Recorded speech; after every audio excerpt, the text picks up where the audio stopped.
بسم اللہ الرحمن الرحیم۔ مرنے کے بعد روح کیسے پکارتی ہے؟ میت کو سب سے زیادہ درد کب ہوتا ہے؟ مرنے کے بعد کا منظر کیسا ہوتا ہے؟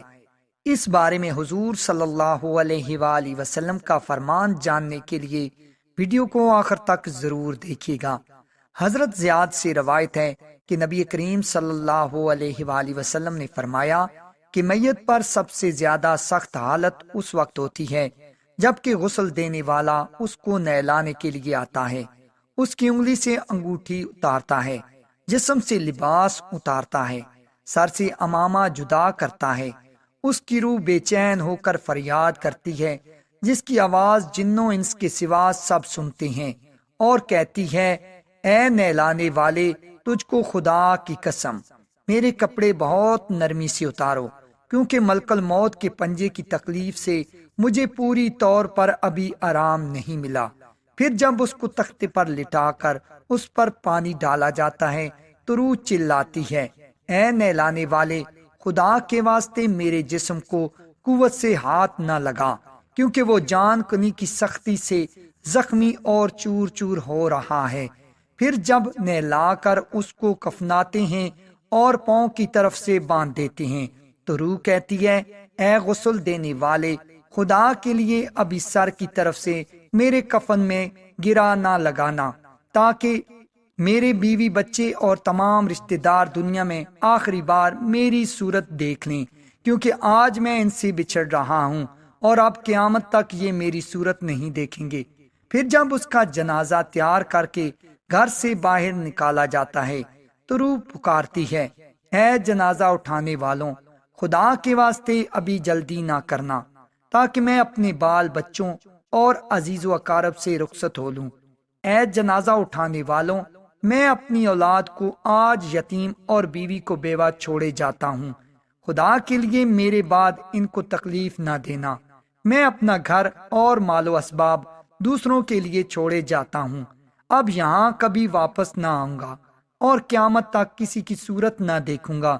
پھر جب جنازہ اٹھا کر لے چلتے ہیں تو میت کہتی ہے اے میرے بھائیوں، میں نے آج تک جو کچھ مال و اسباب جمع کیا تھا وہ صرف وارثوں کے لیے تھا، آج ان میں سے کوئی میرے گناہوں کا ذرا سا بوجھ بھی نہیں اٹھا سکتا، ہر چیز کا حساب مجھ سے لیا جائے گا اور میرے وارث کھائیں اور اڑائیں گے۔ پھر جب نماز جنازہ کے بعد دفن سے پہلے کچھ لوگ اپنے اپنے گھر جانے لگتے ہیں تو میت کہتی ہے اے میرے بھائیوں، خدا کے واسطے ابھی سے ایسا ظلم نہ کرو، مرنے والا تم سے مانوس تھا اور تم دفن سے پہلے لوٹے جاتے ہو۔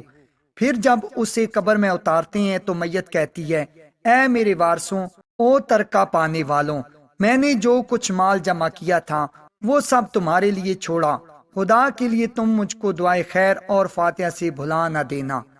بزرگوں کا قول ہے کہ آخرت کی منزلوں میں سے قبر پہلی منزل ہے، اگر اس منزل میں نجات پائی تو اس کے بعد کی منزلیں بہت آسان ہیں، اور اگر یہاں عذاب میں مبتلا ہوا تو آگے چل کر اس سے زیادہ سختی ہوگی۔ حدیث شریف میں ہے کہ مردہ قبر میں ایسا ہے جیسے کوئی شخص پانی میں ڈوب رہا ہو اور مدد کے لیے فریاد کرتا ہو۔ مردہ ہر وقت اپنے ماں باپ، بھائی بہن یا اولاد اور دوست وغیرہ اپنے پسماندگان سے دعائے خیر اور فاتحہ کا منتظر رہتا ہے۔ جب اس کو اس کے پسماندگان کی طرف سے کوئی تحفہ ثواب پہنچتا ہے تو وہ اس کے لیے تمام دنیا اور جو کچھ دنیا میں ہے اسے محبوب و مرغوب ہوتا ہے، اور اللہ تعالیٰ اس کے رشتہ داروں کی دعائے خیر کے ثواب کو قبرستان والوں پر پہاڑوں کے برابر داخل فرماتا ہے۔ موت ایک دروازہ ہے جس میں سب لوگوں نے داخل ہونا ہے۔ حضرت عثمان رضی اللہ تعالیٰ عنہ جب کسی قبر پر جاتے تو اتنا روتے کہ ان کی داڑھی آنسوؤں سے تر ہو جاتی۔ آپ سے پوچھا گیا آپ جنت و جہنم کا تذکرہ کرتے ہیں تو نہیں روتے مگر قبر دیکھ کر روتے ہیں؟ کہنے لگے رسول اللہ صلی اللہ علیہ وآلہ وسلم نے فرمایا کہ قبر آخرت کی پہلی منزل ہے، لہذا اگر مرنے والا اس سے نجات پائے تو بعد کے مناظر اس سے کہیں زیادہ آسان ہے، اور اگر اس کی تکلیف سے نجات نہ پائے تو بعد کے مراحل اس سے بہت زیادہ سخت ہیں۔ اور فرمایا کہ رسول اللہ صلی اللہ علیہ وآلہ وسلم کا ارشاد ہے میں نے کبھی کوئی منظر نہیں دیکھا مگر قبر اس سے زیادہ سخت ہے۔ کیا ہمارے لیے ان قبروں میں عبرت نہیں ہے؟ دیکھیے، مالدار، فقیر، طاقتور اور کمزور دنیا میں لوٹنے کی خواہش رکھتے ہیں، مال جمع کرنے اور محل بنانے کے لیے نہیں، بلکہ اس لیے کہ کاش ہمیں ایک نماز پڑھنے کی مہلت مل جائے، کاش ہمیں ایک دفعہ سبحان اللہ کہنے کی فرصت دے دی جائے، لیکن اب ناممکن ہے۔ اب اعمال نامے لپیٹ دیے گئے ہیں، روح جسم سے نکال لی گئی ہے، زندگی کی مہلت ختم ہے۔ اب ہر میت اپنے عمل کی مرحوم ہو کر قبر میں پڑی ہے۔ ایک حاجت مند حضرت عثمان غنی رضی اللہ تعالیٰ عنہ کے دروازے پر غروب آفتاب کے بعد آیا۔ ابھی اس نے دستک نہ دی تھی کہ حضرت عثمان غنی رضی اللہ تعالیٰ عنہ کی آواز اس کے کانوں میں پڑی۔ وہ اپنی اہلیہ سے شکایت کر رہے تھے کہ چراغ کی بتی موٹی ہے، جو تیل زیادہ استعمال کرنے کا سبب بن رہی ہے۔ حاجت مند نے جو سنا تو وہ سوچتا ہی رہ گیا کہ وہ ایسے شخص سے حاجت پوری کرنے کی کیا توقع کرے جو تیل کے معمول سے زیادہ خرچ پر اپنی بیوی کو سرزنش کر رہا ہے۔ اس سے ارادہ کیا کہ حاجت بیان کر کے دیکھوں، شاید میری کچھ امداد ہی کر دیں۔ دستک سن کر حضرت عثمان غنی رضی اللہ تعالیٰ عنہ باہر آئے۔ حاجت مند نے اپنی حاجت بیان کی اور لہجے میں زیادہ زور دیتے ہوئے کہا کہ ضرورت کچھ زیادہ ہی ہے۔ حضرت عثمان غنی رضی اللہ تعالیٰ عنہ نے اس شخص کا ہاتھ تھاما، بستی سے باہر لے گئے جہاں آپ کا سامان تجارت بڑی تعداد میں رکھا ہوا تھا۔ فرمایا، یہ سب تیری نظر ہے، کیا اس سے تمہاری ضرورت پوری ہو جائے گی؟ وہ شخص حیران ہکا بکا دیکھتا رہ گیا۔ چنانچہ اس نے عرض کیا، حضرت یہ سب کچھ میری ضرورت سے زیادہ ہے۔ امیر المومنین نے فرمایا، مجھے خوشی ہے کہ یہ تمہاری ضرورت سے کم نہیں۔